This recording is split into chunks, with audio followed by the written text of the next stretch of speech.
Hello, my dear sleepy listener. Tonight, you're not just resting your head on a pillow, you're resting it in the shadow of snow-dusted domes, under candlelit ceilings, in a land where winter rules but something new stirs beneath the ice. You're about to drift into the life of a boy born behind fortress walls, a boy who would not stay small, nor silent, nor safe within the boundaries of old Russia. You're about to become him before you drift away into peaceful slumber. Please take a moment to like this video, leave a gentle comment about your favourite historical moment, and subscribe to keep these soothing tales coming your way. I'd love to know where you're listening from. Share your time zone, your country, or the soft weather outside your window. Now, dim the lights, settle in, and let these gentle whispers of history lull you into sleep. You awaken in Moscow, in the year 1672, beneath the gilded domes of the Terem Palace. You are the 14th child of Tsar Alexis, a quiet addition to a sprawling royal household already thick with incense, formality, and old embroidered traditions. The walls around you are painted with scenes from scripture. The floor is warmed by thick rugs, some woven by Persian hands, others by your mother's servants. Icons of saints gaze down from gilded corners, their eyes kind but solemn. Somewhere far off in the palace, a bell rings, one of hundreds that mark time like breath in this frozen, murmuring capital. Your name is Pyotr Alexeyevich, and for now, you are merely a child, but a strange one. You watch closely, more than other boys do. You ask about clocks, about ships, about the way light moves through stained glass. When the patriarch blesses you, you bow, but you're wondering why his beard is so long. When the court sings the old chants, you hum them, then tap out rhythms on the window ledge as if composing something else entirely. The boys notice. Some smile, some whisper, most think you harmless. Your father, Tsar Alexis, dies when you're just 4. You do not remember much, only the way the halls went silent, and the way the women in your household wrapped themselves in black, as if drowning in their own veils. What follows is a time of confusion. There are factions, your family split between 2 halves, the children of Alexis's first wife, and those of his second. You're of the second. And though your older half-brother Fyodor becomes Tsar, his health is weak, and the court vibrates with hidden tension. You're sent to the outskirts of Moscow, to the village of Preobrazhenskoye. It is a quiet place, quieter than the Kremlin, but you don't mind, because here you can play. You gather other boys, not to chase geese or toss pebbles, but to train, to march, to build little wooden forts and conduct mock battles with sticks shaped into muskets. You form your own regiments, naming them after the villages Preobrazhensky and Semyonovsky. Later, they'll become real regiments, elite guards of the empire. But for now, they are simply your toys, and you are happy. Historians still debate whether these play armies were purely your invention, or if older officers encouraged them to curry favour with your mother. But there's little doubt you took them seriously. At just 7, you already carry yourself like a commander. Your hands are often dirty with pitch and wax. You are fascinated by artillery, by how things are made. While other boys learn only scripture, you ask to see the royal blacksmith. You study the angles of blades. You want to know why ships float, why gears turn, why the stars move. You learn Dutch. You learn German. You learn how to sail on the Yauza River, using boats cobbled together from scraps and dreams. The Russian court finds this all very strange. A tsar should be holy, remote, cloaked in furs and surrounded by incense. But you are sunburnt, barefoot, and laughing in a boat. You are different. You also grow, fast. By the time you're 10, your limbs stretch long and gangly. Your stride is wide. You startle people. One boya writes that your presence cracked the stillness of court like a thunderclap on clear snow. When your half-brother Fyodor dies in 1682, the court explodes in factional chaos. Some want your older half-brother Ivan to rule, though he is sickly and nearly blind. Others want you. A compromise is reached. You will co-rule with Ivan, both declared tsars, but you're only 10. And so, your sister Sophia rules as regent. She is sharp, politically astute, poised. She keeps the throne warm, but she knows her position is precarious. You are watched carefully. You return to court, but not as a ruler, as a symbol. And you do not like being a symbol. You return to Preobrazhenskoye as often as they allow. There, you build more ships, bigger ones. You write notes on water levels and wind. You begin collecting foreigners, German smiths, Dutch carpenters, English sailors. You call it your German quarter, though it's more of a gathering than a formal settlement. Some of your advisors worry. Too much Western influence, they mutter. Too little respect for Russian ways. But you do not care. You are learning, and you are waiting for the day when these boats will sail beyond the river, when these ideas, small, heavy things, will reshape a nation far older, far colder than even you can imagine. For now, though, you are still young, still watching, still smiling quietly as the old men in court whisper, unaware that the tall boy in the hallway already dreams of oceans. You rise early, long before the bells ring across Moscow. The morning air is sharp, not yet cruel like winter, but already tinged with the metallic taste of approaching frost. You step quietly out into the dew-laced grass of Preobrazhenskoye, your boots damp, your breath curling like smoke. Around you, the fields are still. The birds haven't begun their songs. Only the creak of a gate and the faint rustle of canvas hint that others are waking too. Your soldiers, your boys, not real soldiers, not yet. But to you, they matter more than court titles. They are boys you chose, boys who listen, boys who stand in line not because of birth, but because you taught them how. Your toy army, as the nobles in Moscow call it with quiet contempt, now drills with wooden muskets and real discipline. They wear mismatched boots, padded coats dyed to resemble uniforms, and hats too large for their heads.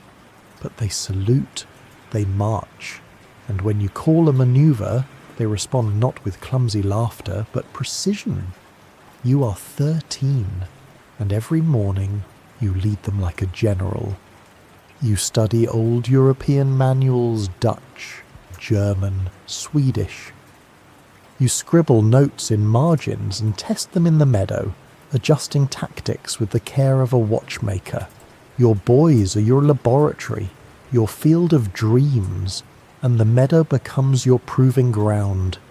You don't do this for play anymore. You do it for Russia, because something inside you knows, even now, that this land of endless forests and stubborn frost cannot remain the same. It is too big to be slow, too rich to be backward, too proud to be still. And so, every morning, you march. Sometimes your battles include wooden cannons, other times just a shouted boom and a tumble into the grass. But you record it all. You ask your mock generals what worked. You try new formations. You give medals made from tin. One day, a real artillery officer visits. He expects a jest. He finds order. He returns to Moscow with tales of a boy who leads like a man. Your name begins to circulate differently now. No longer just the younger co-tsar, but Peter, the tall one. The one who watches, the one who builds. You begin to tinker with tools. You construct a small fortress with your own hands, modelled after Dutch diagrams, its bastions properly angled to deflect cannon fire. It takes months. You hammer until your palms blister. You shout at your carpenter when the measurements go wrong. You sketch revised plans in candlelight. When it's done, you test it. You and your boys lay siege to it, not in games, but in study. You track how long it takes to breach. You note where water floods. You learn what stone resists best. You call it play, but it is no game.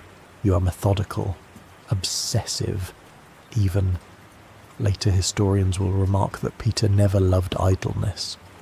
But what they don't always say is this: you were never idle because you feared stopping.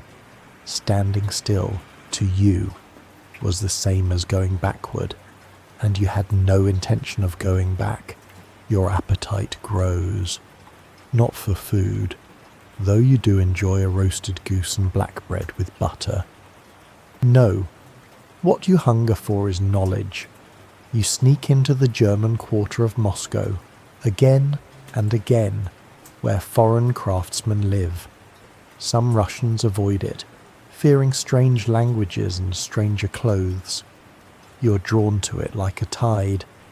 You meet a Dutchman who teaches you how to rig sails, a German who lets you touch his compass, a Scottish physician who shows you how to draw a molar. You take notes in all their languages. You begin speaking with an accent, a little German in your vowels, a little Dutch in your rhythm. Your tutors scold you. You bow, then sneak out again the next night. Historians still question the depth of your language skills. Were you fluent in Dutch and German by your teens, or merely able to parrot enough to charm? The truth is somewhere in between, but the point isn't how well you spoke. The point is that you tried. You crossed thresholds that others feared, and people noticed. Not just the foreigners, who began to speak of you with equal parts admiration and bemusement, but the Russian court as well. Sophia, your half-sister, still rules as regent. She smiles when she sees you, but behind her smile is calculation. She watches your games, your ships, your growing popularity among the guard regiments. And one night, your mother whispers to you. She fears you. Petya. You do not reply. You simply stare at the flickering candlelight and wonder how many ships you will need, not to fight her, but to outrun her. There is a small boatyard nearby, and you spend more and more time there.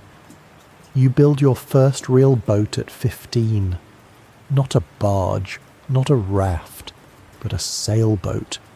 You shape it with your own tools. You seal it with tar. You christen it with laughter and drag it into the river with the help of your soldiers. They cheer as it glides. You climb aboard, take the tiller, and feel the wind in your face. It is clumsy. It tilts. You nearly capsize. But when it steadies, oh, what a feeling. You, the boy born in domes and veils, are now a sailor, not a noble, not a prince, not a czar, just a young man chasing wind, and somewhere, out beyond the bends of the river, past the edges of your maps, you see it. Not a specific land, but a future. One built not from tradition, but from change. You stand still in the hallway of the Kremlin, staring at the double throne. It is carved of dark wood and upholstered in crimson velvet. 2 seats, side by side, meant for you and your older half-brother Ivan, one slightly larger than the other, but neither feels made for you. You're 17 now, tall enough that no court robe fits properly, and your boots must be custom cut every few months. You tower over courtiers, you tower over Ivan, you even tower over the throne. You do not sit, not yet. The court is quiet today. The candles flicker as if uncertain. The boyars keep their voices low, they always have around you lately. As if unsure whether to fear you, flatter you, or pretend you're not there at all. Sophia is gone. Her regency ended 2 years ago, when your loyal regiments, the Preobrazhensky and the Semyonovsky, your childhood battalions, turned against her. There were no grand battles, no cannon fire, just a slow, firm push. She was sent to a convent, no trial, no ceremony, and you became Tsar in name. But power, real power, is something you still reach for with careful hands. Ivan remains co-tsar. Technically, he is older, but weak in body and often confused in thought. You respect him deeply. In fact, you ensure he is treated with dignity, but you also know he cannot rule, not truly. You visit him often, you speak gently, but when you leave his chambers, you are alone, entirely, and so you govern from the shadows, for now. You wake early each day, just as you did in Preobrazhenskoye. You still drill your regiments, still build ships on the User, still sneak into the German quarter, though now the foreigners come to you. They call you the curious Tsar, behind closed doors. Of course, you don't mind. Curiosity is not weakness, it is hunger. One morning, you summon a Dutch merchant to your workshop. He brings with him a lathe, a sleek, polished machine that turns wood into spirals and curves. You ask him to demonstrate. He does. Then you ask to try.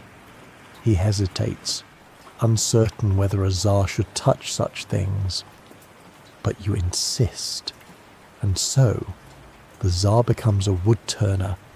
Your hands blister again. You don't care.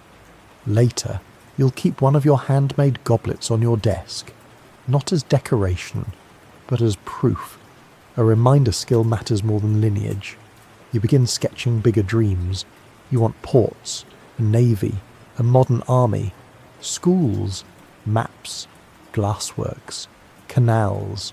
But for all your planning, you face a wall. Russia, in 1690, has no seacoast, no real navy, no warm water port. It is landlocked, isolated, and proud of it. You look south, to the Black Sea. But the Ottomans guard that path. You look north, to the Baltic. But there lies Sweden, and Charles V's icy frown.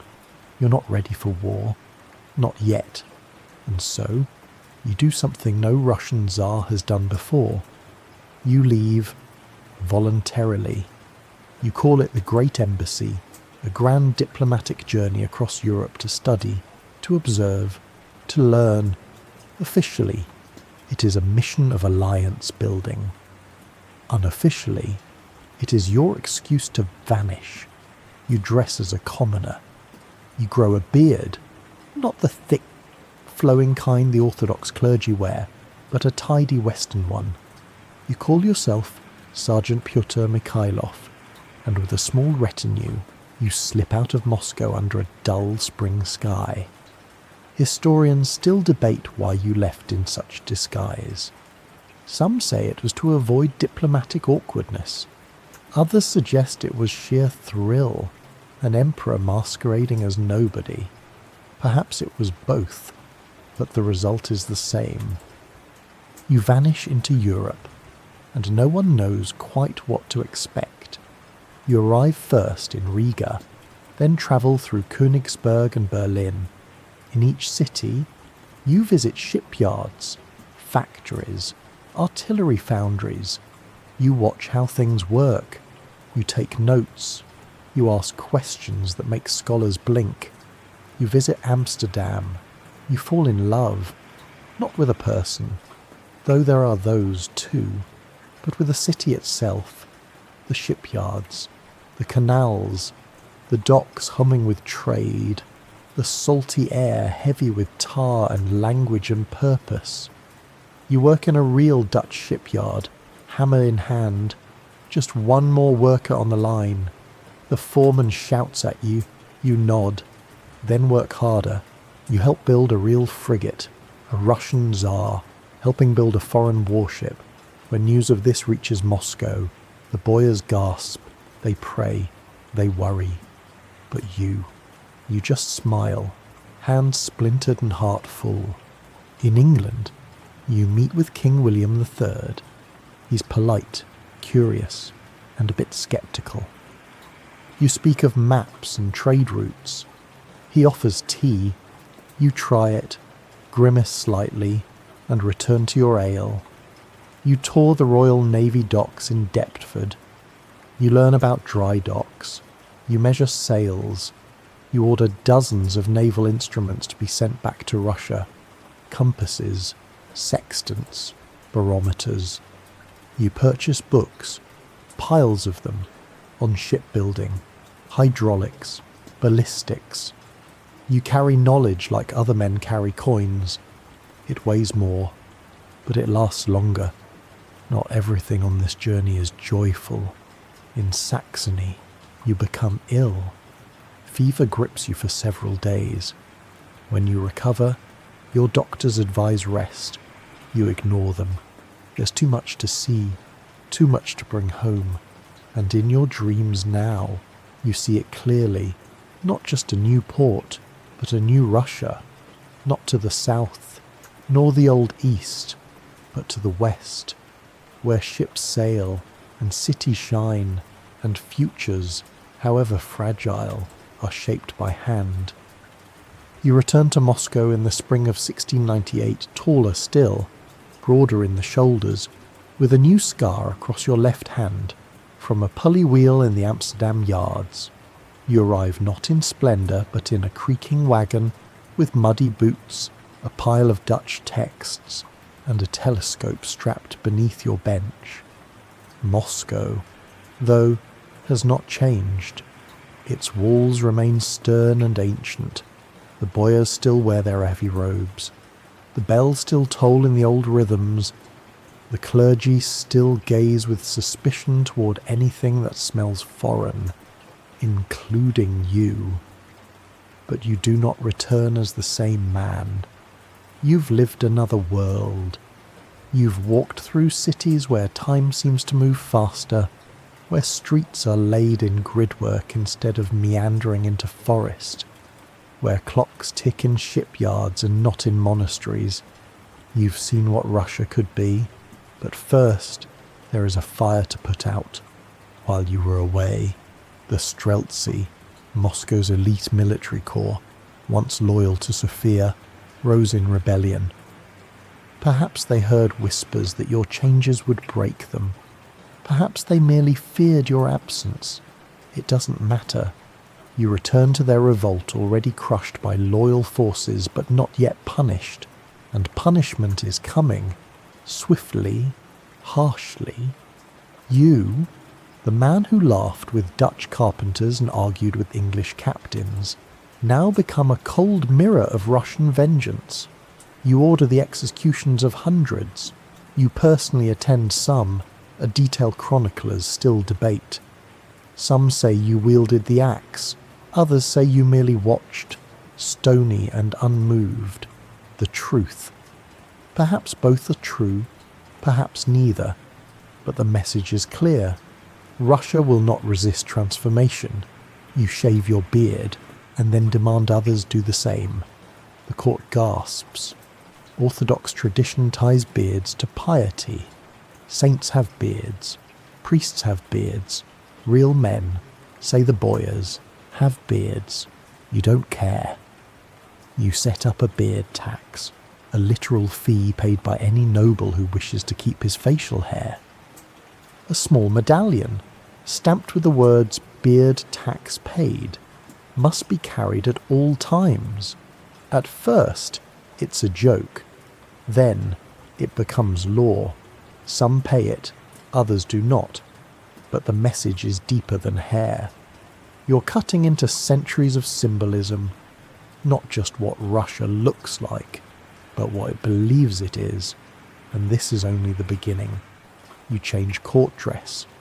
Gone are the long, heavy robes of Muscovite nobility. In their place, western coats, tight cuffs, buckled shoes. You issue guides, literal illustrations for what the new attire should be. Boyars frown, some weep. You smile gently and hand them a measuring tape. You reorganize government departments, establish new colleges, not schools in the modern sense, but administrative ministries, the College of War, the College of Foreign Affairs, the College of Shipbuilding. You bring foreign advisors into the court. Some Russians grumble, strangers with strange gods. You answer them with results. Roads are paved. Cannons are cast more evenly. The Russian calendar, still using Byzantine reckoning, is reformed to match Western styles. January 1st is now the new year. It seems small. It is not. It is a shift of worldview, from sacred time to secular time, from eastward glancing to westward aiming. You commission your first large ships to be built on the Don River. You name them with pride Fortress, Hope, Saint Peter.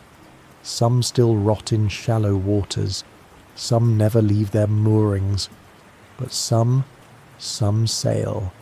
And you, more than anything, want to sail too. Historians often point to this as the moment when your naval obsession becomes state policy. Others argue it began in childhood. But either way, by 1699 it is clear you will not rule from horseback alone. You will rule from the sea. And yet, one problem remains. A port. You have no access to open year-round waters. The Black Sea is still largely in Ottoman hands. The Baltic belongs to Sweden, and so your gaze turns to the north. To a land of pine forests and icy wind, to Ingria, to a swamp, to what will become, someday, your crown jewel. But not yet. First, you must fight for it. You gather your generals, you map out your plans, you send envoys to neighbouring powers, carefully weighing alliances, and all the while, you continue to shape Moscow. You open new schools, not only for noble boys, but for the children of merchants and military families. You require mathematics and engineering. You import books by the cartload. You outlaw arranged marriages for nobles, or rather, you restrict them, demanding the consent of both parties.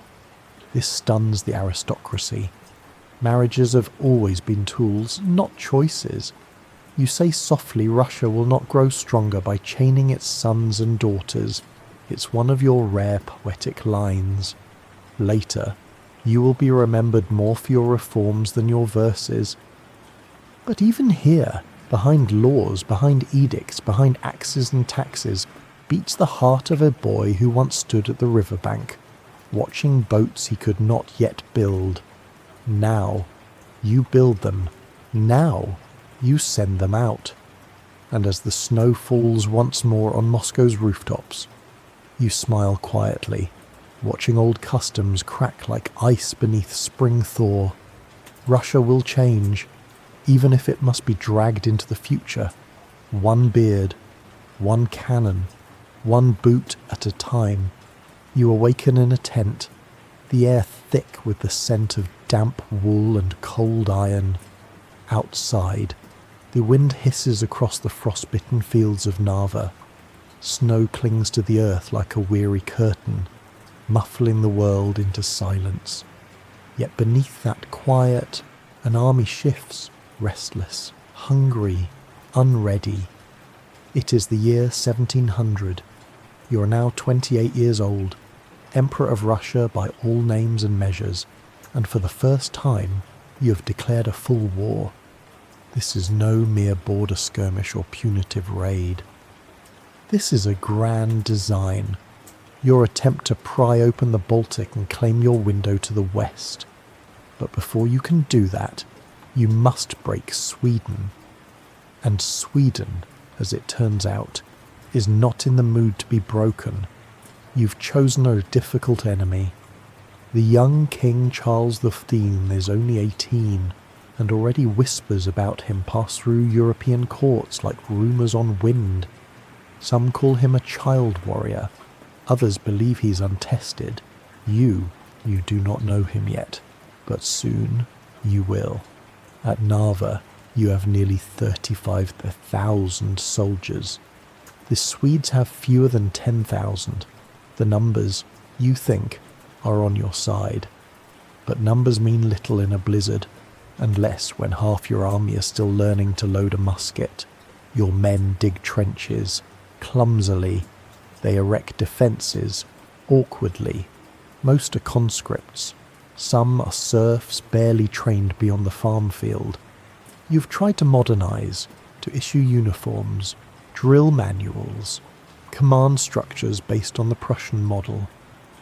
But the ink on those reforms is barely dry, and war does not wait for ink to set. Then comes the snowstorm, thick, blinding, sudden. Your scouts vanish into whiteness, your cannons freeze, and then, like ghosts from the fog, the Swedes arrive. They descend on you in organised columns, moving swiftly, impossibly swiftly, as if the snow were no burden at all. Their cannon fire bursts through your ranks with thunder, their pikes shine like spears of ice. Charles himself leads the charge. Your lines crumble, they run, they fall. You retreat, not in disgrace, but in fury. Narva is not a defeat, it is a lesson, and you are an eager student. In Moscow, they expect mourning. You give them blueprints. You return not with sorrow, but with scribbled orders. You rewrite your army structure again, this time more ruthlessly. Officers will now be promoted for competence, not birth. Nobles who refuse military service will lose status. You standardize weapons. You expand factories in Tula to produce rifles and bayonets. You call for artillery foundries to be dug closer to the front. You do not hide in palaces. You move among your troops. You eat what they eat: black bread, boiled millet, salted herring. You sleep under tents when needed. You drill alongside them. They begin to call you Batyushka, not just Tsar, but father. Not out of affection, perhaps, but recognition. You're not like the others. You're not afraid to build a world with your own calloused hands. You found new regiments, elite, mobile, armed in the Western style. The Preobrazhensky and Semyonovsky guards become the spine of your force, hardened by loss and forged in your image. Meanwhile, you begin to carve into the north, not with swords, but with shovels.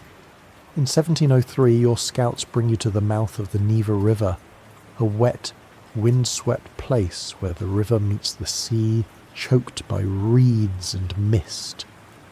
There is nothing here but bogs, frogs, and biting wind. And yet, you see it. You see a city. You see docks and palaces and boulevards and bells. You see stone rising from marsh. You choose the name long before it earns its meaning: Saint Petersburg. You drive the first stake into the earth yourself, with frozen hands, with rain in your boots. The boyars think you're mad. The locals think you're cursed. But you send for thousands of workers, conscripts, prisoners, volunteers, They come, they dig, many die. The soil drinks too much blood, but each brick laid is a non-step toward your dream, your Venice of the North. You design it to face west, literally. The city's great boulevard, Nevsky Prospect, leads not inward toward Moscow but outward to the sea.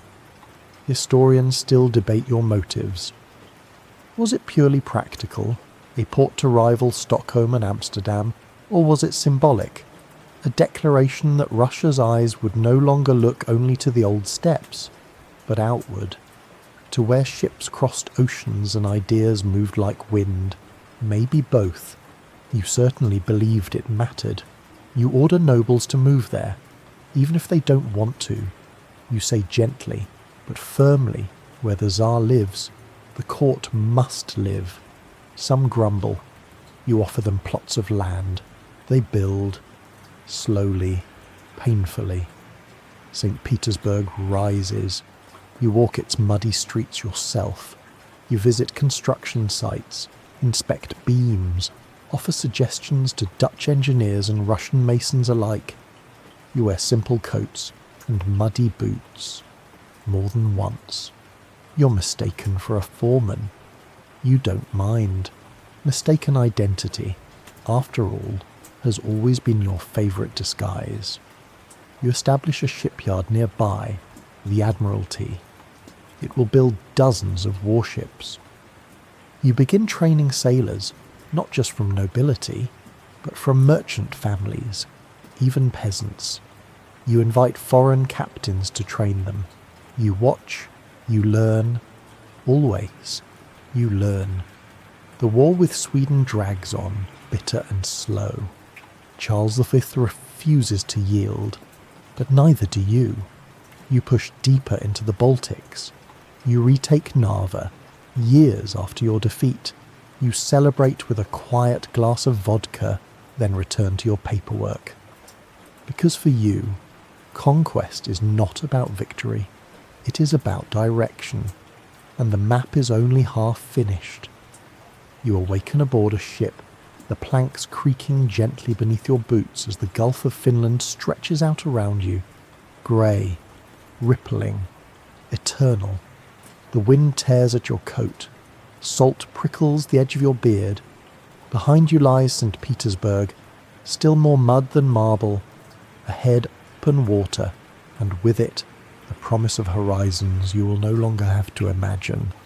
It is now the year 1704. The Great Northern War is in full swing, and your ambitions have finally begun to solidify into structure. Russia is no longer a lumbering landlocked giant. It is becoming something sleeker, sharper, like the ships you now commission by the dozen. You inspect the rigging personally. You speak with shipwrights. You insist on watching every keel laid, every mast raised. You even test new anchors by lowering them yourself. The Navy, to you, is not metaphor. It is muscle. It is future. But even as your gaze turns seawards, your fingers remain tangled in landward matters. In St. Petersburg, you order the construction of the Peter and Paul fortress. It is more than a defence, it's a declaration. A star-shaped bastion carved into the swamp to say, here, this place, this dream, it will hold. You assign the work to engineer Joseph Lambert de Guerin, a man with a name longer than his patience. The labourers groan, the soil fights back, yet slowly the walls rise. And within them, so do stories. Bells are cast, foundations laid. A city begins to breathe. It is not without cost. Thousands die during the construction of your city. Disease spreads. The Neva floods. The wind freezes tools in men's hands. You acknowledge the loss, but you do not stop. A soft irony creeps into your evening walks. You, who once played soldier in the woods of Preobrazhenskoye, are now building a city that kills more than any battlefield. Historians still debate your role in these deaths, Were they the price of modernity? Was there another way you rarely answer such questions? Not because you cannot, but because the city exists, and in your mind, that is answer enough. Elsewhere, your reforms deepen. You issue a decree every nobleman must serve the state, either in the army, the navy, or civil administration. Birth alone will no longer guarantee power. Rank will be earned, not inherited. The table of ranks, you call it. It is revolutionary and unpopular.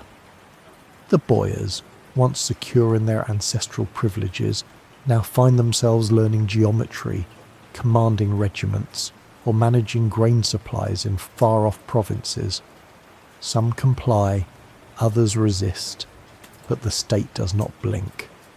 Meanwhile, your fascination with science blossoms. You invite scholars to your court, astronomers, anatomists, geographers. You found the Russian Academy of Sciences. You order the collection of artifacts from across the empire, fossils, maps, samples of strange plants from the Caucasus, even the occasional preserved oddity in jars.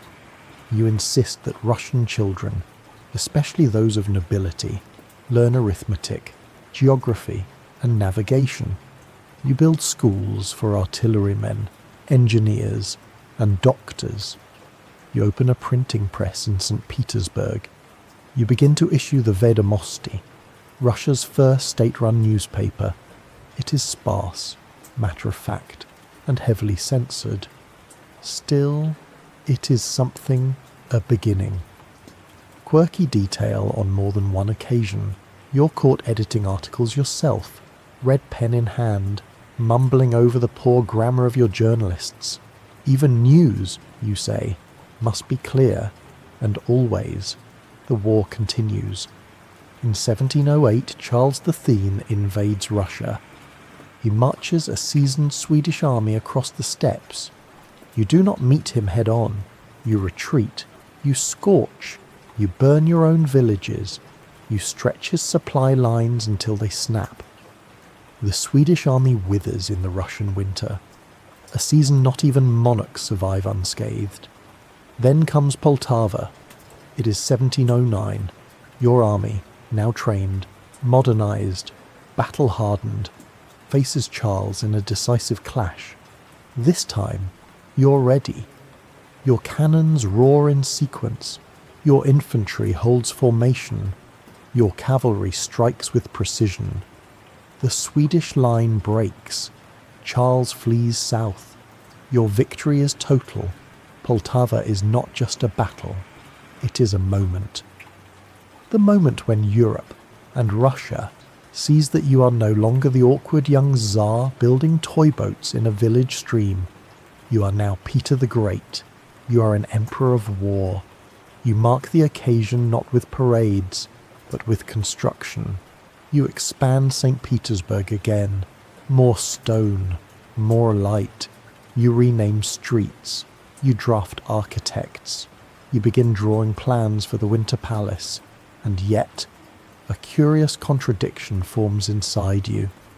The more you westernize your court, the more Russian your soul seems to become. You still drink deeply. You still tell dirty jokes at banquets. You still wrestle guards for fun.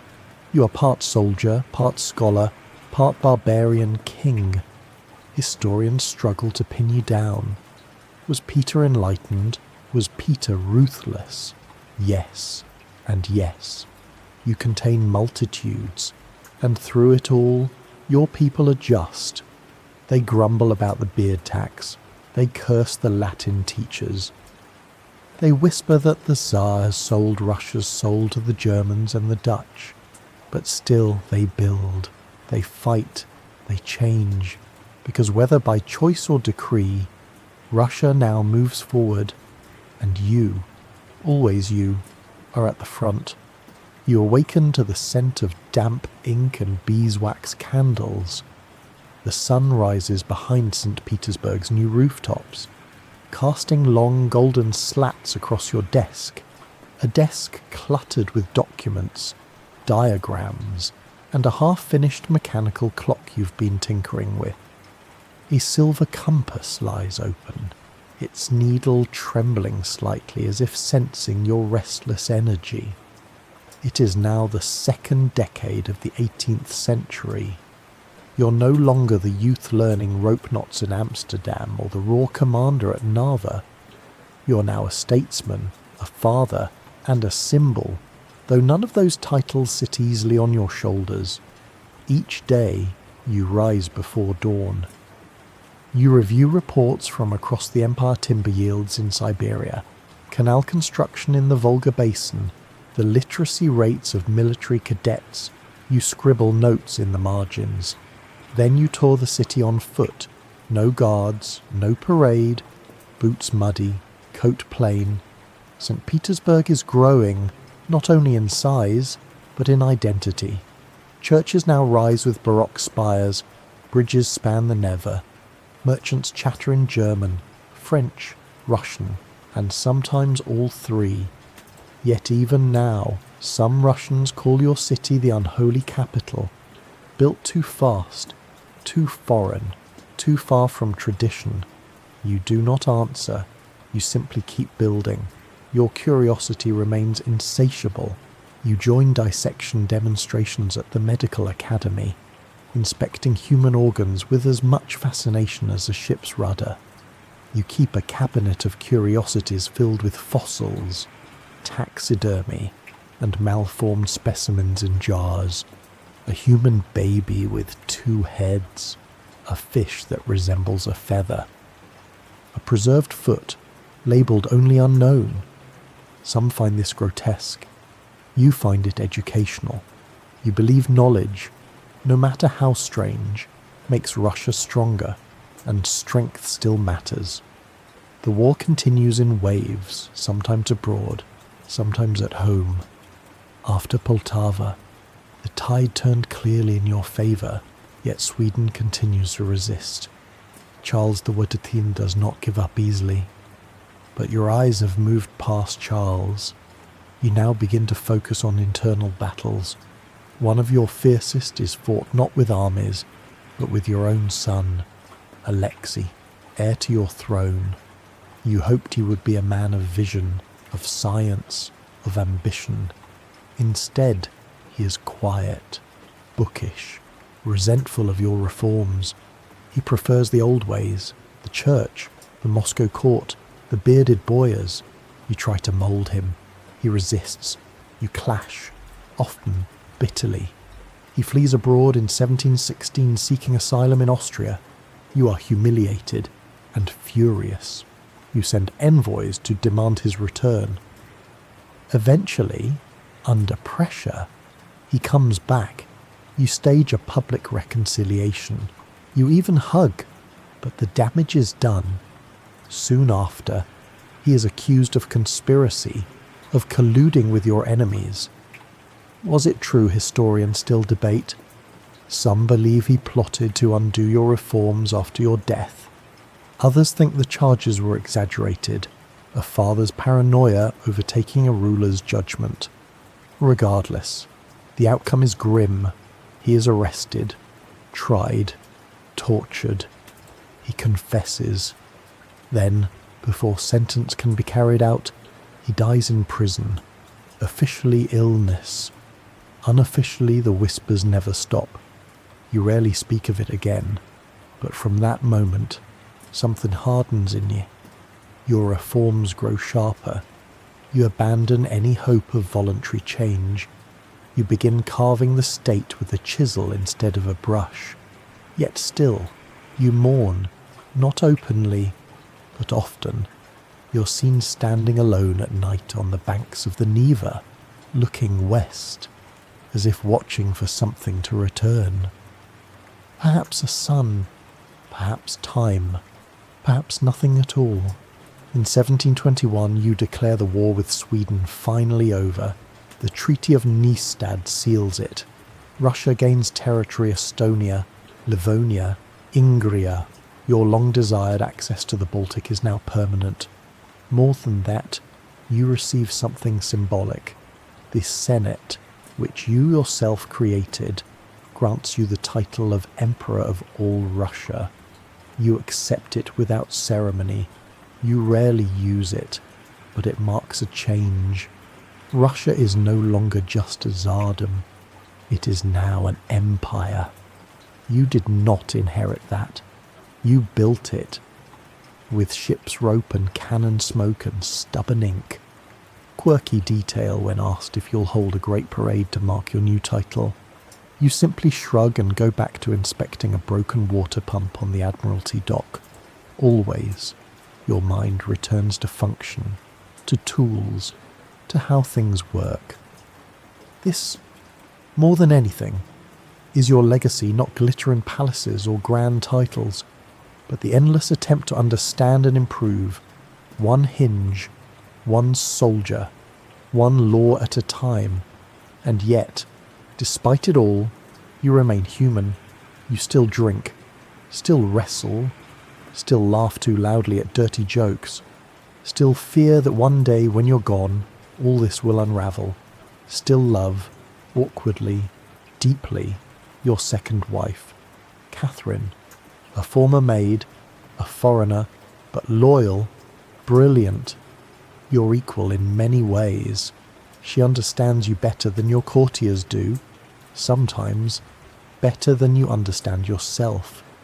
And as you grow older, your joints aching, your lungs rattling with the damp Petersburg fog, you begin to realize you will not finish the work, but perhaps she can carry it forward. Perhaps Russia will, with or without you. You awaken in the Winter Palace, though it is hardly the palace you once envisioned. The walls are grand, yes, but still raw, stucco over damp brick, paintings half hung, draughts creeping under doors, the chandeliers glitter weakly in the pale light of a Petersburg morning. Servants murmur in Polish and French. Your breath fogs faintly as you sit up. It is the early 1720s, and your body is no longer a friend. The tall frame that once stood so firm on ship decks and battlefield mounds now stiffens with pain. You limp when you rise. Your fingers shake when you try to write. Some days you cough so hard your physicians leave the room out of embarrassment, but you refuse to rest. You say, I still have too much to do. Your reforms continue. You now reorganize the church, not with sword or scripture, but with a decree. You abolish the patriarchate. You create instead the Holy Synod, a council of bishops, overseen not by a cleric, but by a lay official, answerable to the state. To you, this is logic. To many Russians, it is heresy. The church was supposed to stand beside the Tsar, not beneath him, but you believe a state with divided authority cannot survive. One head, you say, for one body. The church now answers to the state. Some clergy comply, others resist silently, in sermons veiled with metaphors of lost sheep and shepherds displaced. Historians still puzzle over your religious views. Were you a believer, a cynic, a pragmatist? Your diaries reveal prayers and awe at the natural world, but also frustration with ritual and superstition. You seem to believe in God, but preferred him rational, one you could map with compass and quadrant, not one cloaked in incense. At the same time, your fascination with education deepens. You issue another decree noble families must educate their children in mathematics, geometry, and navigation, foreign languages too, especially German and Latin. You know the future speaks with many tongues. In Saint Petersburg, you expand the Academy of Sciences. You import books, thousands of them, from Paris, Leiden, London. You sponsor translations of Newton, Descartes, and Grotius into Russian. Quirky detail. On one occasion, you reportedly tried to explain the laws of optics using a broken wine glass, a lantern, and your own eye as the example. It went poorly, but the enthusiasm was contagious. You also design uniforms, not just for soldiers, but for bureaucrats. Each rank has its colour, each position its buttons. It seems silly, perhaps, until you explain that clarity brings order, that a state that looks professional becomes professional, and so even the male clerks now dress like little generals. There is humour in that. You allow it. Yet beneath the reforms, something else stirs, something slower, quieter, mortality. You feel it in your bones. In 1723 you begin to slow. Your fits of coughing worsen. Your legs cramp. You sweat through your nightshirts, but you push on. One day in 1724, while travelling on the Gulf of Finland, you see a group of soldiers struggling to rescue a sinking boat. Without hesitation, you leap into the freezing water, you help save them, you haul bodies, call for rope, slap colour back into blue lips. But your body pays the price. The illness that follows grips you and does not let go. Fevers come, then pain. Your physicians offer leeches, broths, prayers. None of them help. Catherine stays at your side. She reads aloud. She orders the room kept warm, though the palace halls groan with wind. You begin to dictate final reforms. You try to name an heir, but then you stop, perhaps on purpose, perhaps out of doubt. You leave no clear successor. Historians still argue about why. Was it your desire to have merit determine rule? Was it indecision a final test? Or perhaps you simply could not choose between the imperfect options before you. On the morning of January 28th, 1725, by the Western calendar, you slip into unconsciousness. Your breathing slows, then ceases. The Tsar is dead. Long live the Empire. You're 52 years old, and the question spreads like ink through a scroll. What now Russia, orphaned of its architect? Pauses, boyars gather, foreign diplomats hold their breath. But Catherine, your wife, your partner in steel and fire, acts quickly. She takes the reins. Not all agree, not all applaud, but she has your tools and your example, and for a while longer, the machine you built keeps running. Your legacy is not simple. You were a builder and a destroyer, a modernizer and a tyrant, a student and a storm. You forced Russia into a new age, not with permission, but with will. You left canals, fleets, cities, but you also left scars, still, to this day. Your name endures, etched into stone, carved into ships, painted across books and statues and dreams. And somewhere, in the quiet libraries of Saint Petersburg, now full of heat and humming lights, a child still opens a book with your face on the first page and whispers, Peter the Great, not with fear, not with worship, but with curiosity, and that you might have liked best of all.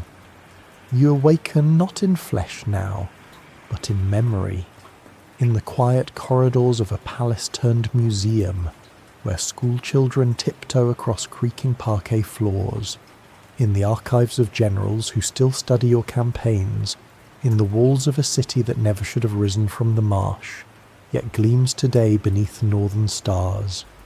Saint Petersburg, your dream, your gamble endures.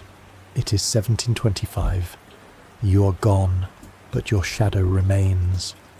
Catherine, I takes your throne, though not without tension.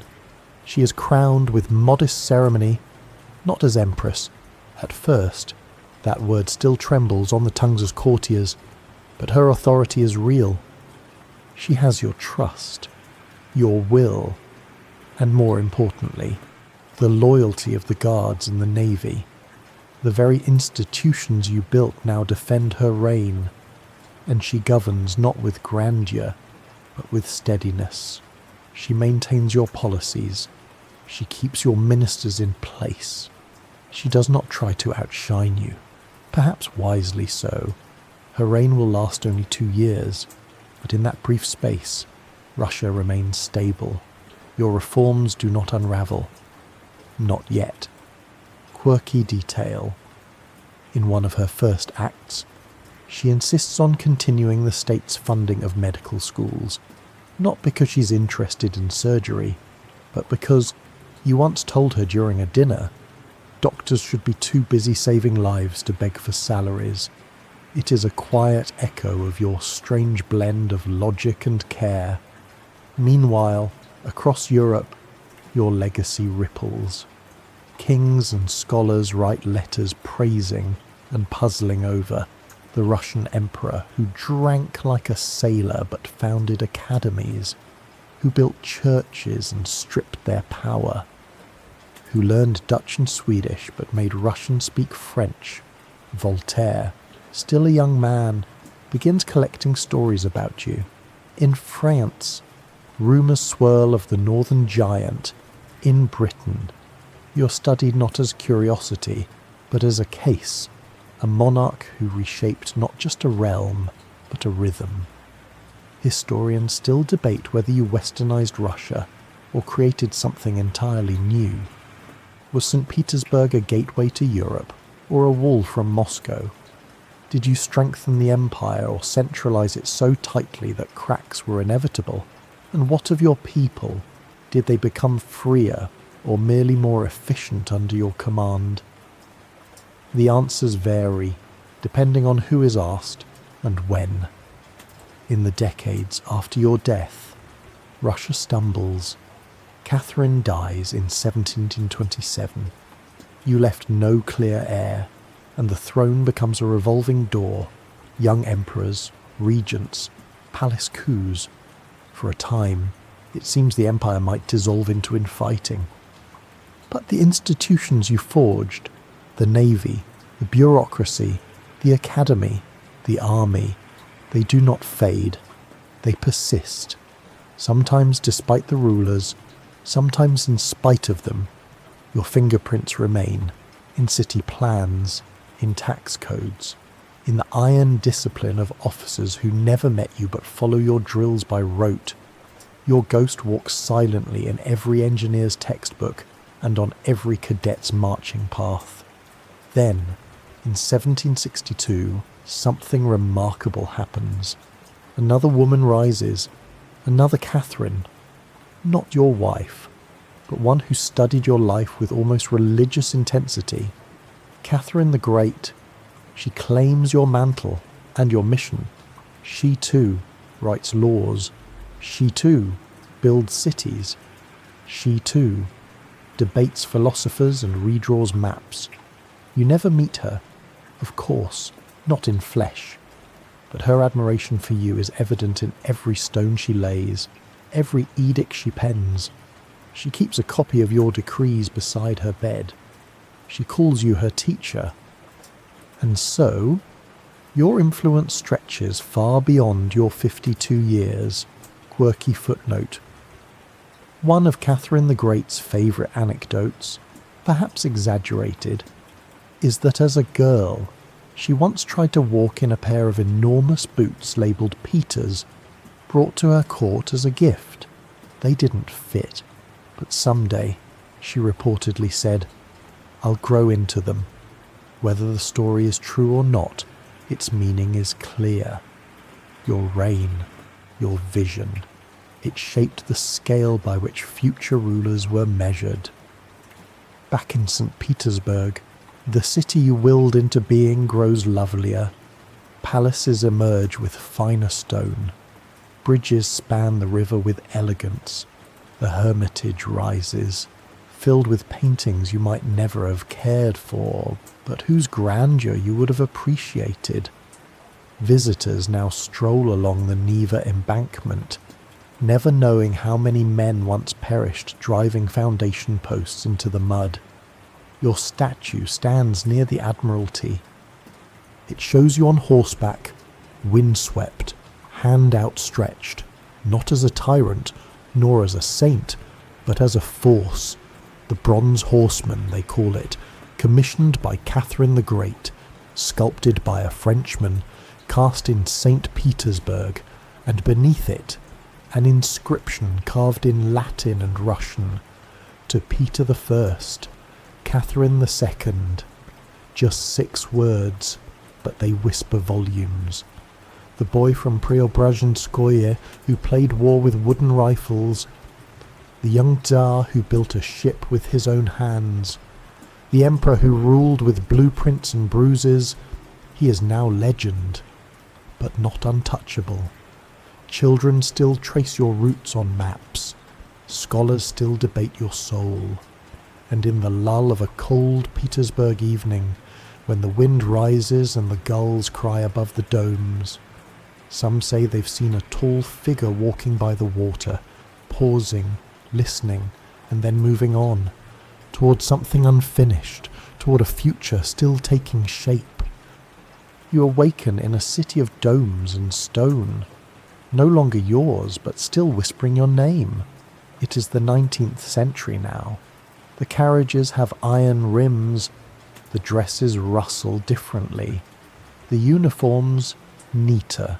Steam is beginning to replace sail, yet St. Petersburg still moves to a rhythm you once set, a tempo of ambition, order and curiosity. And Russia, it is vast.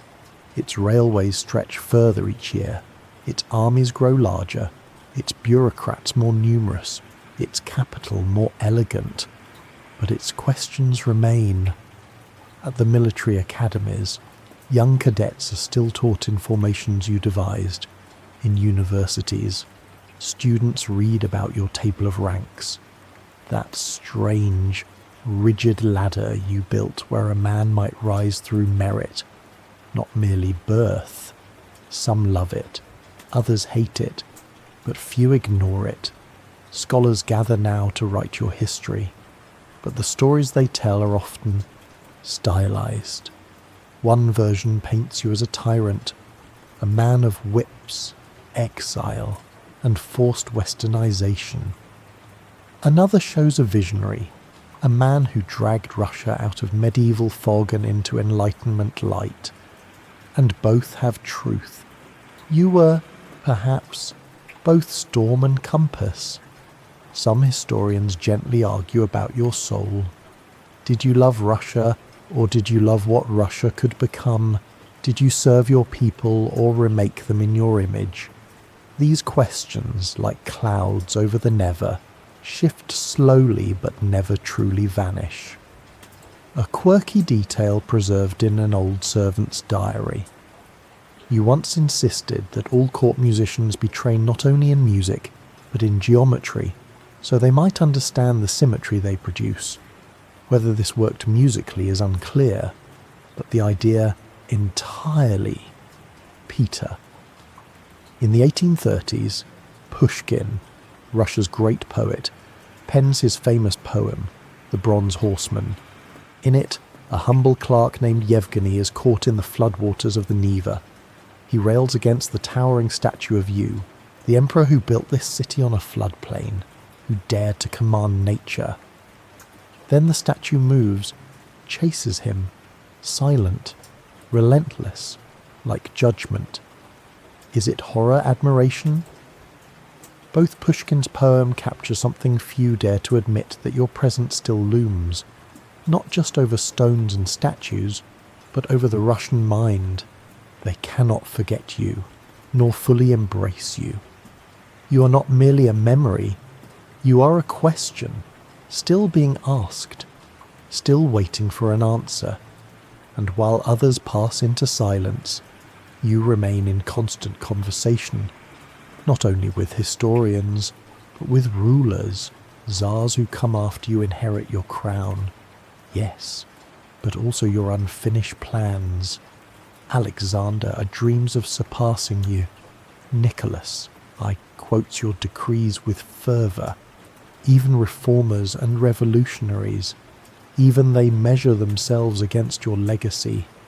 They say we must modernize, like Peter, or we must tear down the order Peter built. But always, always, your name is there, like granite beneath their words. One cannot build a future in Russia without stepping upon your past. And then time shifts again. It is the 20th century. Revolutions rise, palaces burn, the Romanovs fall. Your statues, once polished, are now sometimes covered in soot. Your city, Saint Petersburg, becomes Petrograd, then Leningrad. Your name disappears from street signs, but not from memory. During the siege of Leningrad, that terrible winter during the Second World War, when the city is starving, freezing, and surrounded by death, people do not pray to saints. They remember you. They speak your name in low voices. They look at the bronze horseman and whisper, "He would not let this city fall." Your spirit becomes not just history, but defiance, a presence of will, of survival. And when the siege ends and the city breathes again, your statue still stands, not untouched, but unbroken, like the people.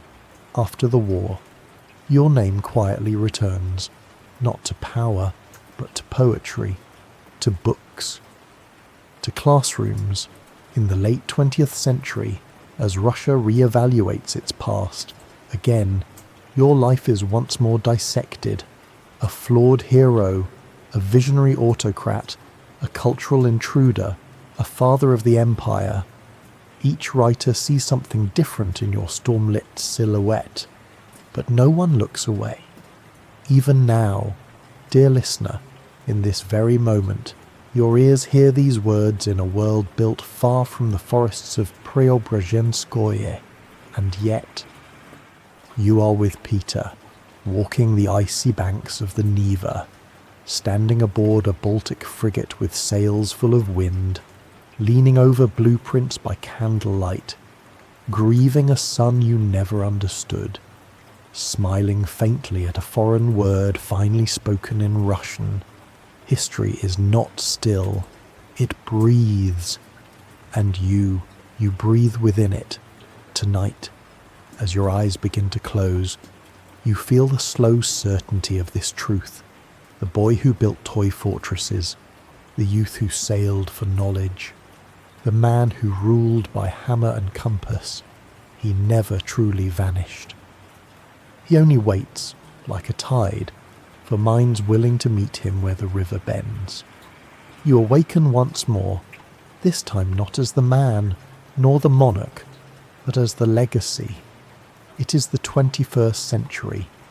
Glass towers now rise beside the stone facades of Saint Petersburg. Electric trains rumble where horses once trod. Your winter palace has become a museum, the Hermitage, where visitors from all over the world shuffle reverently through echoing galleries, sometimes pausing at portraits of you in oil, in marble and bronze. Your eyes, stern and distant, look down from canvas. Your hand, resting lightly on a globe or sword, still signals command. You're no longer feared, but you're not forgotten. St. Petersburg is once again called by its birth name. Children learn about you in school books. Some remember you for your beard tax, that odd decree requiring boyars to shave their whiskers or pay a fee. Others know you as the founder of Russia's navy, or the Tsar who measured cities in meters and men in merit. You, who once rode with your coat flapping open in the northern wind, now ride bronze and unmoving, but still upright. Quirky detail in a recent school competition for Build Your Own Empire. A 12-year-old girl submitted a diorama of a city with canals, geometric boulevards, and a small model of you standing near the harbour, smiling. She called her project the Peter Plan. You would have chuckled. Your presence lingers not in the machinery of state, though pieces of it still carry your design, but in the very shape of Russian self-perception. You were, perhaps, the first ruler to tell Russia it could be something other than what it had always been. Not only Slavic, Orthodox, Asiatic, but also enlightened, engineered, disciplined, curious.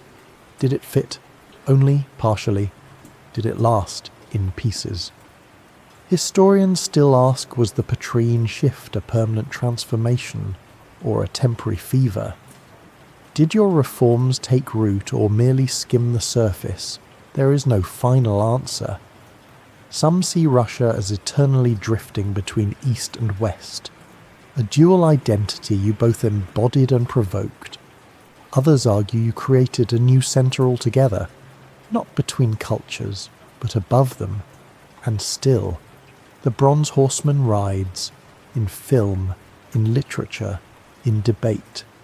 You are quoted by politicians, mocked by satirists, admired by reformers, and feared by the nostalgic. But always you are spoken of, never erased. You, the Tsar who built with calloused hands, learned with watchful eyes, ruled with contradictions. You changed the symbols of power in Russia, not just crowns and titles, but habits, uniforms, calendars, measurements, and language. A quiet shift. For instance, before you, Russians mark their New Year on September 1st. You changed it to January 1st, a small adjustment, perhaps. But now, even centuries later, when fireworks bloom over Moscow and Saint Petersburg at midnight on December 31st, they do so on a schedule you chose. Your calendar still ticks. Even time, it seems, remembers your decree. And beneath those fireworks, tourists drift along the Narva on slow-moving boats. Some pass by the Peter and Paul fortress. Some look up at the spire of the cathedral that houses your tomb. And some, if they've done their homework, wonder if your bones lie easy. Because not all sleep peacefully, and not all legacies are quiet. There are rumours, always rumours, that your body, when moved or examined by later authorities, refused to decay. That your frame, even in death, appeared defiant, that your eyes had not entirely closed. Of course, this is myth, yet myths, in their strange way, preserve something truer than fact. They speak of presence, and your presence, Peter, is still here, in canals, in arsenals. In the hush of a library built where once there was only marsh, you asked your people to look outward, not to forget who they were, but to imagine who they might become. You built a capital that faced Europe, but dreamed for Russia, and now, centuries later, in a world more complex and connected than you could have imagined, that question, who are we, still echoes in your wake. You are no longer flesh, no longer even memory, strictly. You are metaphor, a touchstone, a compass point on the Russian soul. And if some whisper your name in reverence and others in resistance, well, that, too, is a kind of immortality, because silence, Peter, is the only true death, and you are anything but silent. You awaken not as ruler, reformer, or warrior, but as symbol, and symbols never sleep. In university lecture halls from Paris to Tokyo, your name surfaces when the subject turns to leadership in transition. You're often compared to Augustus, Napoleon, Qin Shi Huang, men who, like you, stood at the hinge of time, hands full of hammers and scrolls. But while others conquered and burned, you drafted and built. Your greatest battlefield was the Russian soul. Historians gently debate your motives. Were you driven by love of country, fear of stagnation, or a kind of restless perfectionism, no one can quite agree. They examine your diaries, they pore over your decrees, they count how many times you mentioned order, discipline, progress. But your contradictions remain too large for footnotes. One curious note from your letters you once wrote that your greatest pleasure was to see a man understand something for the first time. That moment, the spark, mattered more to you than obedience, and that says much, because though you ruled with force, it was understanding that you craved, not fear. In modern Russia, your story is part of every curriculum. Students memorize dates of reforms, names of allies, even the dimensions of your shipyard. But those who look deeper begin to feel the undertow of your complexity. You were brutal, and yet tender to craftsmen. You despised superstition, and yet feared omens. You invited foreign experts, and forced your people to imitate them. A man of movement, of tension, of loud silences. And so, in theatres and historical dramas, you are often portrayed with a certain intensity, not as cold, but as burning, too bright, too fast, a czar who could not slow down, even as his body gave way. Quirky image in one modern play, an actor portraying you was instructed to pace throughout every scene, even while speaking.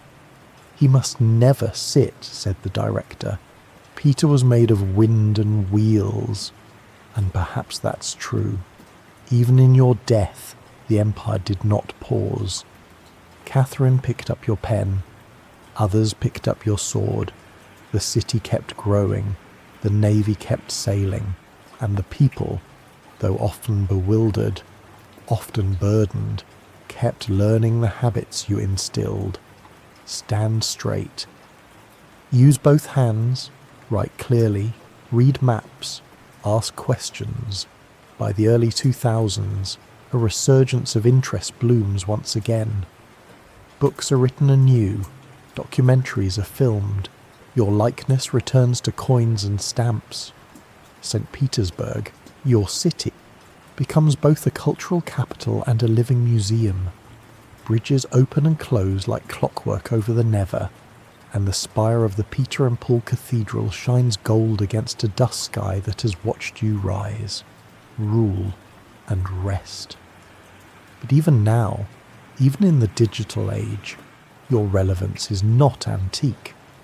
When Russia debates how to reform, you are cited.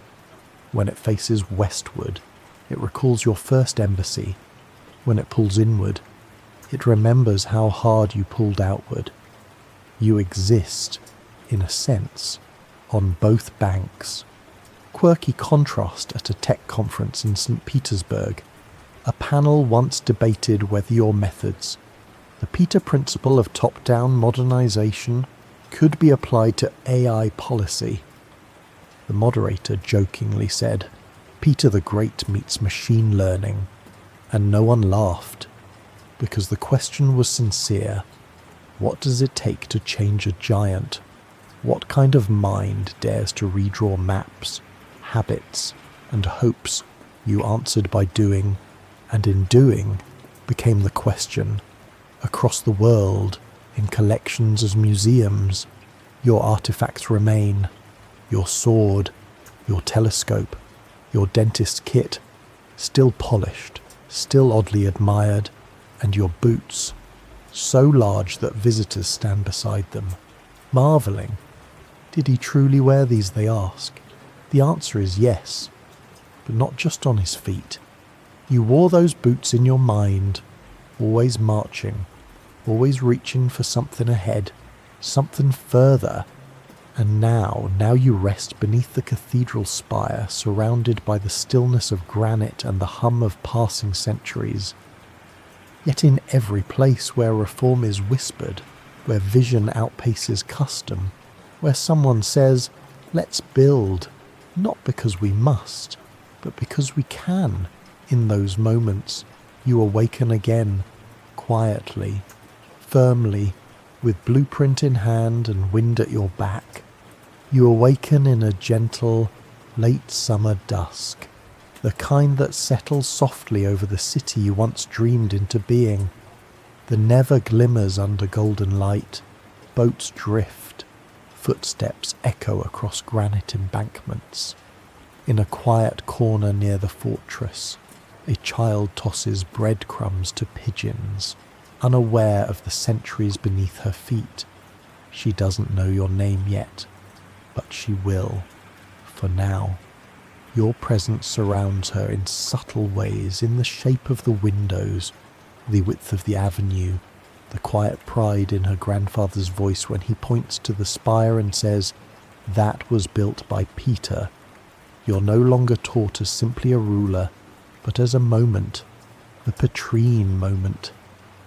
That rare convergence of opportunity, vision, and iron will, a flash in the grand rhythm of history when a nation's course can bend. Did it bend for good? That, too, remains a question. Modern scholars suggest that your reforms left Russia suspended, too western for the East, too eastern for the West, a nation remade on the surface, but tugged forever by ancient roots. Some argue this imbalance led to unrest centuries later. Others say it gave Russia its unique identity forged, not inherited, but you were not concerned with consensus. You built for impact, and impact you made. A quirky historical ripple, one of your lesser-known policies, was an attempt to standardize shoe sizes across your army. If men march together, their heels must land together, you reasoned. The initiative failed, cobblers refused, boots cracked, but the idea was pure Peter-find order, even in souls. In today's Russia, your image endures in curious contrast. You are both state and subversion. A reformer, but an autocrat. A builder of empire, but breaker of tradition. Some paint murals of you with tools in hand. Others reimagine you as a frustrated idealist, undone by the very empire he tried to shape. But no one denies your restlessness. That unshakable urge to move forward, no matter how rough the road, or how deep the snow. In business schools, your leadership style is analysed adaptive, direct, experiential. You travelled. You learned from the ground up. You didn't command from towers. You worked in shipyards, debated in taverns, studied alongside the very men you later governed. Few rulers did the same. That humility, not of personality, but of method, became your secret weapon. You didn't pretend to know everything. You wanted to learn, and in learning, you changed. Your enemies often underestimated you because of your manners, your gait, your towering figure. But they soon learned that within that frame beat a mind sharp with curiosity. Quirky personal note, one of your favourite phrases was, "Let's see, not we shall," or "it must be, but let's see." Not indecisive, but exploratory. As if every decision were also a question. Even your admirers sometimes miss this point. You were not just a ruler of certainties. You were a man of experiments. The city of Saint Petersburg, the military colleges, the civic dress code, the foreign missions. These weren't expressions of ego alone. They were tests. What can this land become, if reshaped? What happens if we ask a peasant to read, a nobleman to work, a patriarch to yield? The answers didn't always please you, but the questions never stopped. And now, centuries later, that legacy of inquiry lives on. In every Russian who looks outward, not inward. In every classroom that weighs tradition against innovation. In every policy debate that echoes with your logic. What is useful? Some modern thinkers call you Russia's first futurist. Not because you predicted the future, but because you refused to be trapped by the past. You turned your face toward the wind and built a city where no city should be. You declared a new calendar, a new alphabet, a new ideal. And though much has changed, that silhouette, that tall, long-limbed figure striding forward with relentless purpose, still stirs in the imagination. Even today, artists sketch you, filmmakers cast you, philosophers quote you, and children hear stories of the Tsar who dressed like a carpenter, built ships with his own hands, and made a kingdom walk straighter.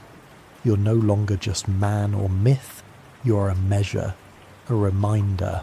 That one will, when harnessed to a vision, can alter the course of continents, and though the fog may thicken, and the world shift, and memories fade, somewhere in the mind of a dreamer, a builder, a restless reformer, you awaken. You awaken to the slow toll of a distant bell. It echoes through the corridors of a museum now, not a palace, but the sound feels familiar, deep, certain, measured, as if still governed by the rules you once imposed. In a quiet hall, beneath chandeliers older than nations, visitors stand before a tall portrait of you. The painting is aged, varnished with time, but your eyes still meet theirs, stern, searching, strangely alive. A schoolchild leans in closer. His teacher whispers, "That was the Tsar who built our navy, who cut beards, who made a city out of swamp." The child giggles at the beard part, but something in your gaze makes him pause. He will remember, for even children sense what adults sometimes forget, that some faces belong to turning points. And you are not merely a ruler frozen in frame. You are the fulcrum, the pivot, the breath between what Russia was and what it would try to become. That idea of Russia as becoming is one you planted deep. Before you, the question was seldom asked. The past was the blueprint, the holy mirror, but you cracked that mirror gently, forcefully, and in its shards you asked, what if we shape ourselves anew? A quirky footnote, you once tried to simplify the Russian language by eliminating letters you deemed confusing or superfluous. You even attempted to design a more logical alphabet.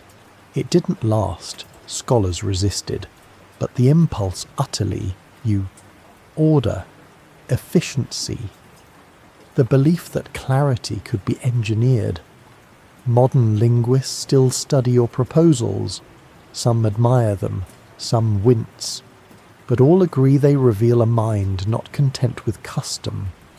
You treated tradition like timber, useful but not sacred, something to carve, plane, and nail into new forms.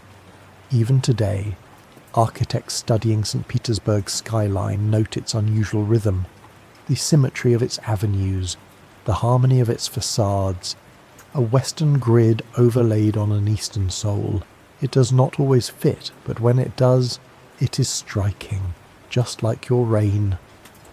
In fact, this city itself, born of Martian marble, is often called your greatest monument. Not the laws, not the wars, not even the navy, but the city.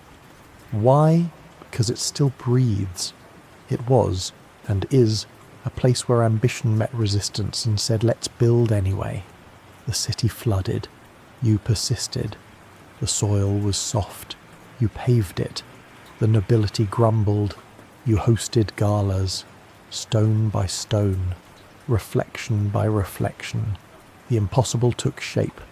Even today, the canals glisten like polished threads beneath moonlight, and in winter, when snow dusts the bridges, when the wind blows from the Gulf of Finland, and the street lamps glow amber through mist, it feels like you might round the corner at any moment, tall, coat flapping, mind racing ahead. Scholars still return to your journals, hoping to find the man behind the storm. They note your sketches of ships, your lists of desired reforms, the margins filled with impatient annotations. You wrote like you lived fast, intense, unfinished. No polished philosophy, no grand political treatise, just motion, always motion.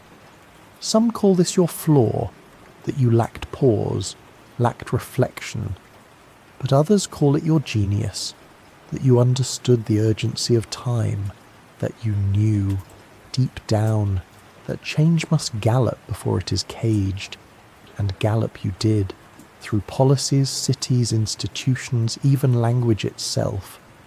There were casualties, of course. Progress never moves gently, but the arc you traced across Russian history remains visible, like the tail of a comet that vanished long ago, yet still streaks the sky in memory. And now your comet has become constellation, fixed, yes, but still illuminating. In today's Russia, your name is invoked in debates about modernization, central authority, national identity. Each faction claims you. Reformers say, "He showed us how to open doors." Traditionalists reply, "He broke too many windows." But neither side forgets you, because to forget Peter is to forget the moment Russia first asked, "What if we became something new?" Quirky modern nod in a recent video game set in an alternate history Russia, you appear as a spectral advisor, offering cryptic counsel in a city that resembles Saint Petersburg but floats above water. Your voice calm, commanding, with just a hint of mischief. And perhaps that is your final echo, a whisper that lingers not only in stone and statute, but in imagination, in dreams. You're not just remembered, you are reimagined. And as long as Russia wonders what it might become, you will rise again and again, not as a ghost, but as a guide. You awaken under a sky of soft grey clouds, drifting gently above the rooftops of your beloved St. Petersburg. The seasons have turned, as they always do. Leaves spiral onto cobblestones. The breeze carries a bite of frost, and across the river, the golden spire of the Admiralty pierces the sky like a compass needle frozen in mid-gesture. You are no longer Peter the man, the reformer, the sovereign. Now, you are Peter the mood, that particular hush that settles over those who dare to build beyond the horizon, and your people still feel it. In a university near your old Senate Square, students gather in a cold auditorium.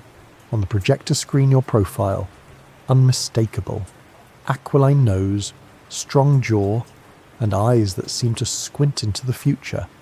The course is called Autocracy and Modernity, but the professor opens with a softer phrase. Let us begin with Peter, not to praise or condemn, but to understand. And that, perhaps, is the greatest shift. You are no longer myth alone. You are studied, contextualized, held up to the light like a prism refracting both glory and shadow. Historians today debate not only what you did, but why. Was it vision, ego, desperation? All three. One school argues you feared being left behind, that the West's advances in science and governance haunted you like a drumbeat.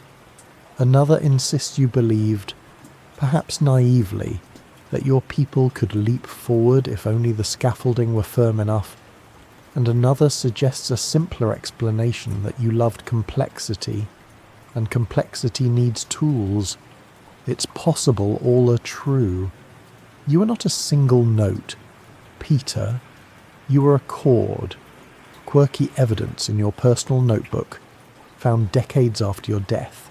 A page bears dozens of sketches of locks and hinges. No labels, no explanation.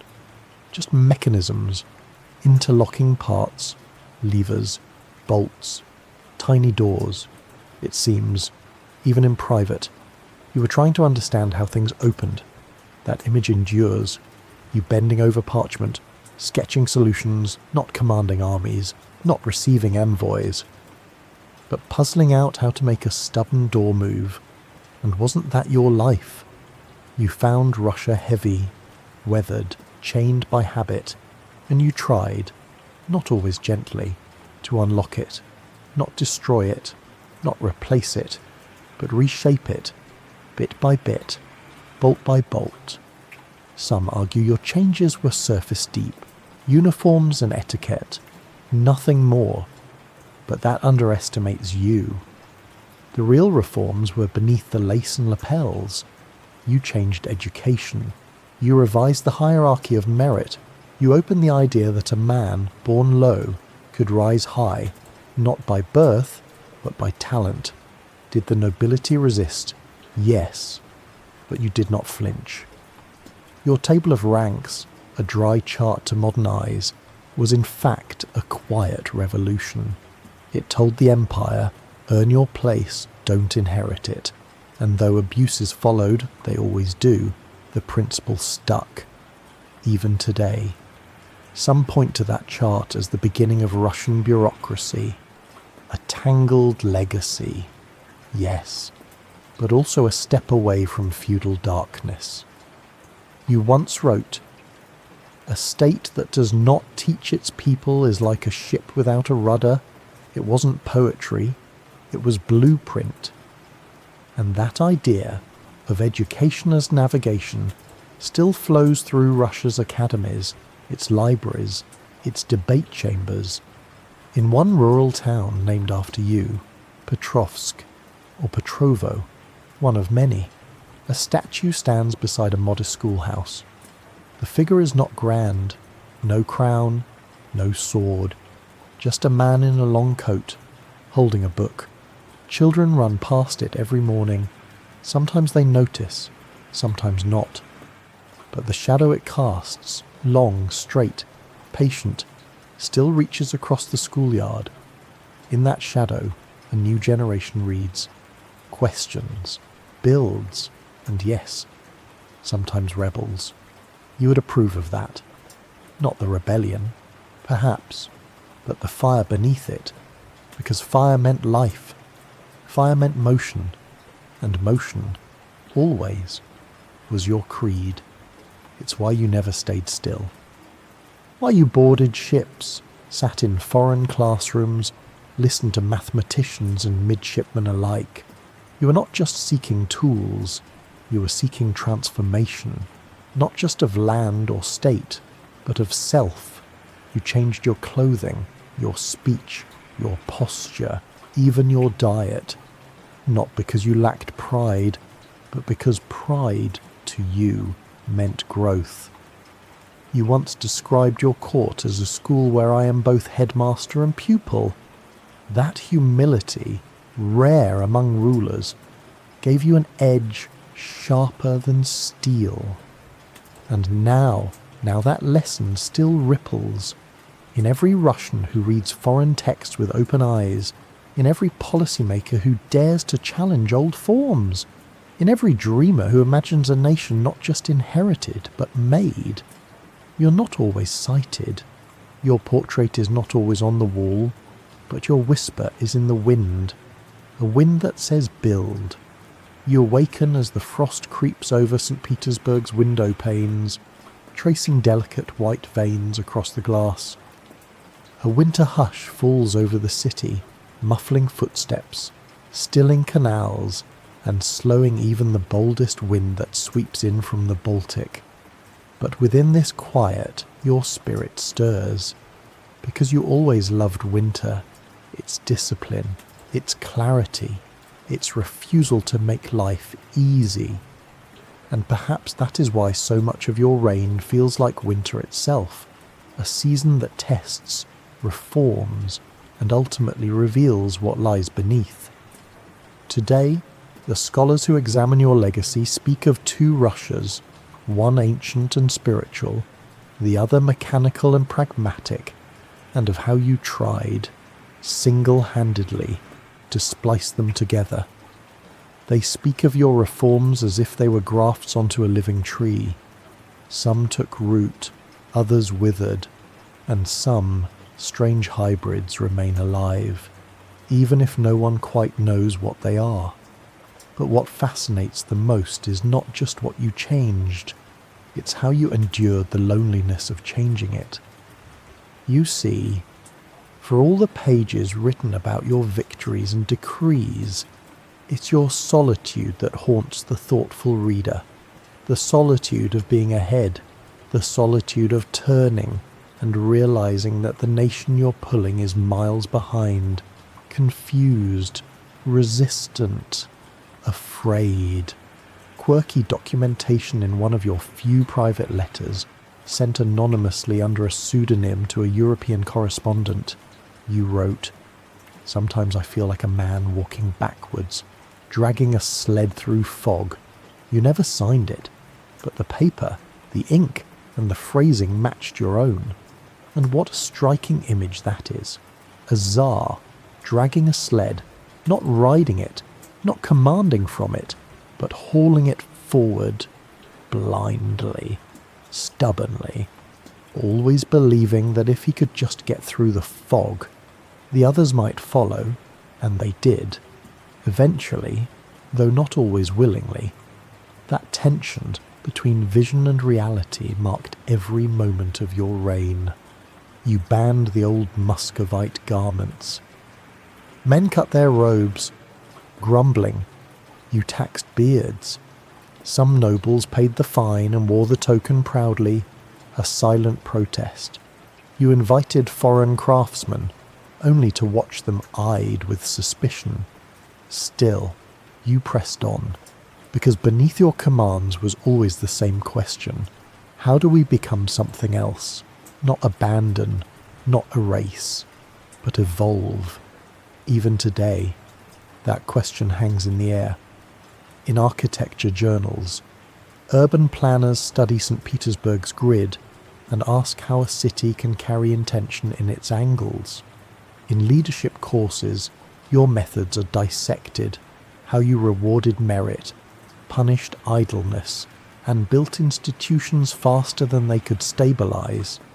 In literature, poets describe you not as a man but as a tide, surging forward, reshaping the shore. And in modern Russia, your image remains paradoxical. You're both admired and admonished. You brought knowledge, but with coercion. You brought reform, but with severity. You brought Western ideas, yet remained deeply Russian in spirit. Perhaps that is why so many claim you for their side. Reformers say, he modernized. Traditionalists say, he strengthened. Nationalists say, he made us proud. Skeptics say, he taught us the price of rushing. And they're all a little right, because you contain multitudes. In 1 hour, you studied anatomy. In the next, you interrogated a corrupt official. Then, at night, you carved wood, smoothing edges with hands that also held the fate of millions.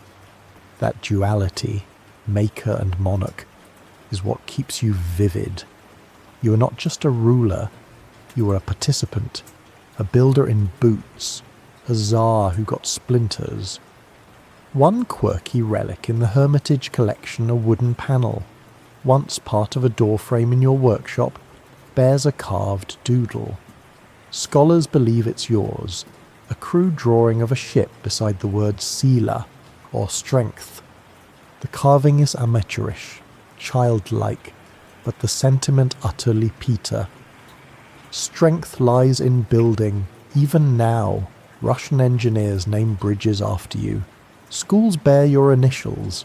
A nuclear-powered icebreaker launched in the 21st century carries your full name across Arctic waters, carving a path through ice, just as you once did through time. And when that vessel cuts through frozen seas, its prow crashing forward under grey skies, you awaken once more, not in flesh, but in motion, in will, in the belief that even in cold, in doubt, in resistance, the world can be made new.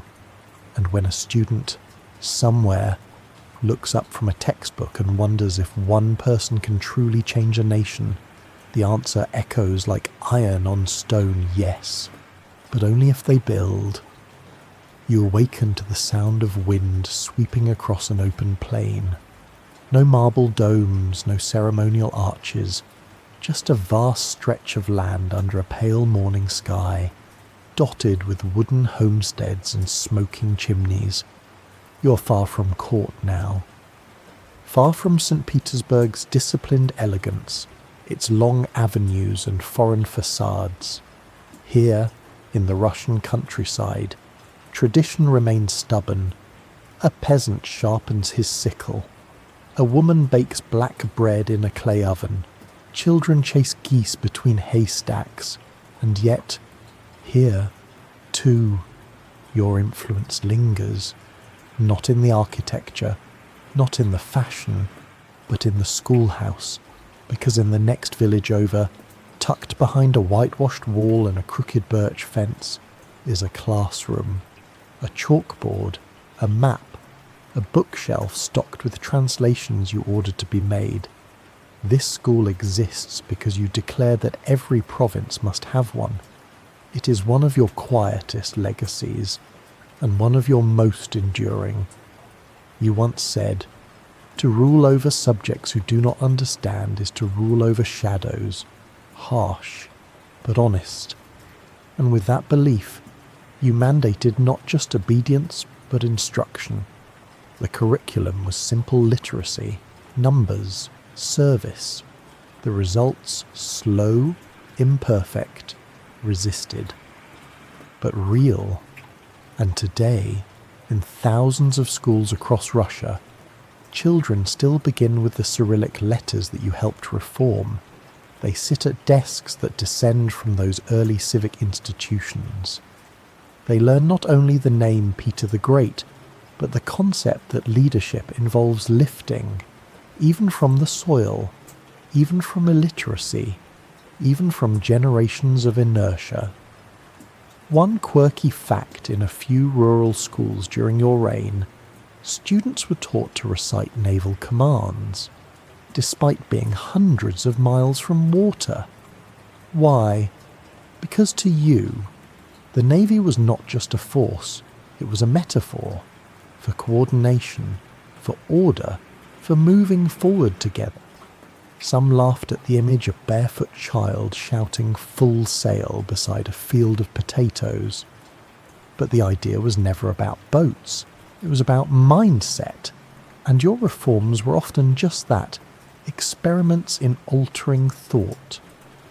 In Moscow, they were met with sarcasm. In the villages, with suspicion. But you persisted. You rode across Russia. You met your subjects. You observed how they lived, and though you never stopped pushing, you tried to understand why they hesitated. Scholars today debate this tension. Some say you loved your people as a father loves reluctant sons, with stern expectation. Others believe you saw them more as clay, to be moulded into form. And perhaps the truth is somewhere between. You once spent weeks travelling incognito, staying in small towns under a false name. You listened, you watched, and in one village, you joined the blacksmith in his forge, just a few hours, pounding metal beside fire. No orders, no ceremony, just rhythm, iron, and flame. The blacksmith never forgot. He told the story for years, adding flair with each retelling, but always ending with the same words. He was strong, but quiet. That's how many remember you, Peter, not as loud, but as present, insistent, curious. And in your curiosity, you sought not only knowledge, but connection. It is said that you kept a small pouch of soil from the Dutch shipyards in your chamber, not for superstition, but for memory, a reminder of what you had learned abroad. a token of a different world, one where systems worked, ships launched on time, craftsmen were paid by merit. You wanted to bring that soil to Russian feet, not literally, but in spirit. You tried to transplant the virtues of order, discipline, and innovation into a land rich in heart but burdened by centuries of frozen hierarchy. It was not always graceful. Sometimes you cut too quickly. Sometimes you forced what could not yet bend. But still, you tried. And in the trying, you planted seeds. Seeds that would bloom in strange, unpredictable ways. In one modern example, Russia's space program, with its strict engineering culture, its emphasis on technical training, its ambition to explore beyond boundaries, is often said to trace spiritual roots back to you, not because you imagined rockets, but because you imagined forward. You made it acceptable, even noble, for a Russian to ask, what else is possible? That question still echoes in workshops, in laboratories, in frozen classrooms with chipped desks and hopeful eyes. Your name is not always spoken, but the tone of your voice, firm, curious, restless, remains. It murmurs in every challenge to the old ways. It breathes in every plan drawn to improve, repair, elevate. And so, even here, in this quiet countryside far from your marble city, you awaken in the scratch of pen on notebook, in the raising of a question, in the lighting of a small lamp by a tired teacher who still believes quietly that learning is the greatest gift a ruler can give. You awaken to the soft creak of timbers on the deck of a ship. Salt air brushes your face. A gull cries somewhere off the port side, and the Baltic stretches before you, grey, glassy, cold. You're not steering. You're simply standing there, hands behind your back, staring into the wind. But those around you, officers and midshipmen alike, feel your presence as a tide. You remember this feeling well, for of all the places in the Empire, the sea was your favourite classroom. Here, nothing could be faked. The wind did not care for titles. The currents could not be commanded. Only skill and preparation mattered. That is why, long ago, you immersed yourself in the art of shipbuilding, not by ordering books, but by working the docks, wearing plain clothes, sawing beams, listening to men who smelled of tar and salt. One shipyard master, decades later, told his grandson he asked more questions than anyone, and he remembered the answers. That was your power, not your height. Though you were tall, not your title. Though you were crowned, but your attention. You looked, and things changed. You listened, and people tried harder. You built a navy from scratch, not by drafting diagrams, but by standing knee-deep in sawdust, setting an example. Even now, maritime academies in Russia name ships after you. Cadets read your journals and reflect on how you treated naval knowledge not as privilege, but as necessity. And they remember that you launched your first warship with your own hands.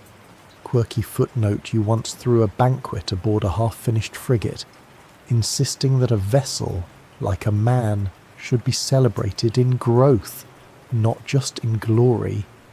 Guess balance plates on tool benches. A violinist played atop a barrel, laughter mixed with sawdust. It was absurd and unforgettable, because you knew that ritual was not about perfection, but about meaning, that even a keel, barely laid, deserved its moment. Today, Russian naval culture still echoes with this blend of discipline and daring. Officers quote you, Salutes are rendered to your bust, and though the ships are powered now by nuclear force instead of sail, the spirit remains forward, steady, resolute. But your influence doesn't end at sea.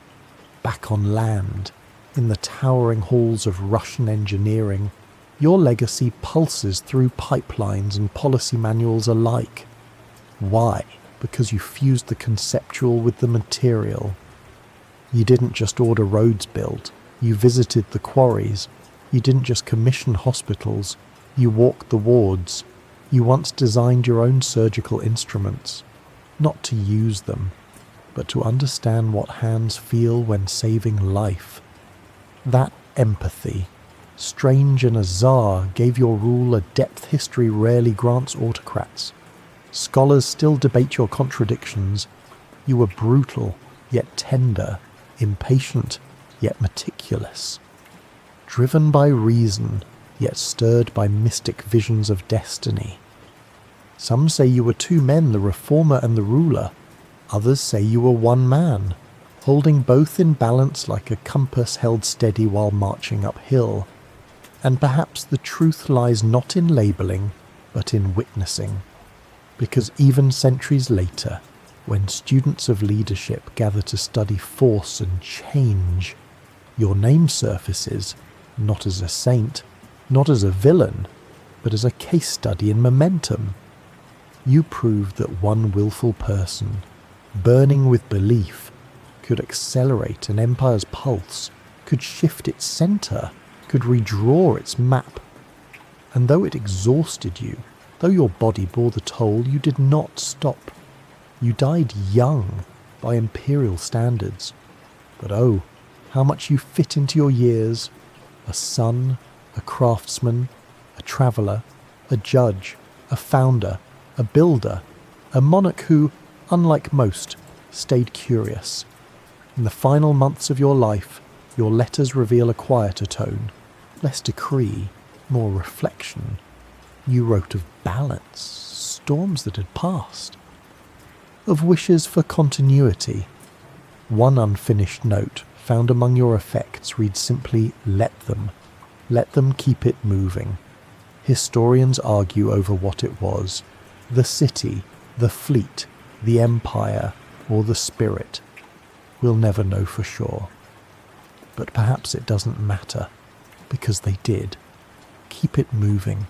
Your successors, your critics, your dreamers and builders, they all carried something of you forward, and now, as another ship sails from harbour, its wake cutting the grey sea with slow determination, you awaken once again, not to command, not even to teach, but to witness, and to know, quietly, contentedly, that the waves still part. You awaken beside a river, not the Narva, wide and willful, but a smaller stream, quiet, meandering, fringed with reeds. You sit beneath a willow, the kind that dips its fingers into the water like an old woman testing the temperature of a bath. Somewhere nearby, children laugh. A heron lifts into the sky, slow and deliberate. It is peaceful here and unfamiliar, because for much of your life, peace was not your companion. Movement was, debate, improvement, reinvention. But now, in this moment, in this imagined corner of your legacy, you are surrounded by stillness. And that, too, is part of your story. Because eventually, even the boldest rivers slow. Eventually, even Peter the Great must rest. Your body gave way sooner than expected. Fevers, exhaustion, an infection caught while rescuing drowning soldiers. There are many stories. Historians still argue over what truly ended your life. Some suggest a bladder ailment. Others believe it was sepsis, following an exposure to cold water. And one theory, more poetic than medical, says simply you wore yourself out, that you gave so much motion to the empire that your own engine burned through too soon. Whatever the cause, you died in 1725 at the age of 52. And Russia, the Russia you had strained and reshaped and stirred awake, did not know what to do. No clear heir, no tested succession plan, no figure quite like you. The court mourned, but so did the streets. In Saint Petersburg, carpenters paused their work on canals and foundations. In Moscow, old men who had once cursed your reforms lit candles in churches and whispered prayers in your name, because even if they did not love all you did, they understood what you tried to do. You had made Russia move, and though grief is often reserved for gentler souls, in your case, it came from recognition. They saw the sweat, they saw the strain, they saw the sleepless nights and the relentless urgency. Quirky testament in the weeks after your death, shipbuilders in the Admiralty Yard refused to take a holiday. Despite orders, the vessels must not wait. One foreman wrote, he would not have waited. And so the hammers rang on, even in mourning, even in silence. Because momentum, once sparked, has a life of its own. Your wife, Catherine Farrar, succeeded you. Though not as forceful, she preserved much of your policy framework, and then others followed, some respectful, some dismissive, some confused by your legacy, but no one forgot you. Even those who dismantled parts of your system, the secret police, the stricter taxes, the harsher military demands, did so while invoking your name. You became the standard, the giant, the shadow. You were praised by some as the father of modern Russia. Others called you a tyrant in reformers' clothing. But no one called you small, and certainly no one called you passive. Your city, Saint Petersburg, became your greatest monument. A place where granite embankments meet sculpted facades, where European geometry balances Russian soul. The city flooded sometimes, froze often, but always stood, and that, too, was a metaphor, for you did not aim to create a perfect system. You aimed to create a platform for growth, and St. Petersburg, with all its contradictions, imperial and revolutionary, elegant and bleak, foreign and fiercely local, reflects that vision, a space where contradictions can breathe. Today, your statue stands tall on the banks of the Neva, the bronze horseman, a gift from Catherine the Great, a woman who admired your reforms, emulated your vision, and chose to honour you not in stone, but in motion. The horse is rearing. The Tsar leans forward, not resting, never resting. The inscription reads to Peter I, from Catherine II, but the real message is simpler: forward, always forward, even in death, even in memory. And now, as the wind moves through the birch trees beside this quiet stream, and as your city breathes its rhythm of dawn and dusk and dreamers walking among canals, you smile, faintly, knowingly, because you were never building only for your time. You were building for whoever came next. And that, Peter, is the mark of the great. You awaken one last time, not in a palace, not on a ship, not in the clamour of court or clang of tools, but in a small study filled with soft light. The windows are tall, the walls lined with books. A fire crackles low in the hearth. Beside you a globe, slightly worn, a map, creased with use, a journal half filled with careful script. This room is quiet and fitting, because though your life roared, surged, and reshaped the contours of an empire, it ends gently in reflection.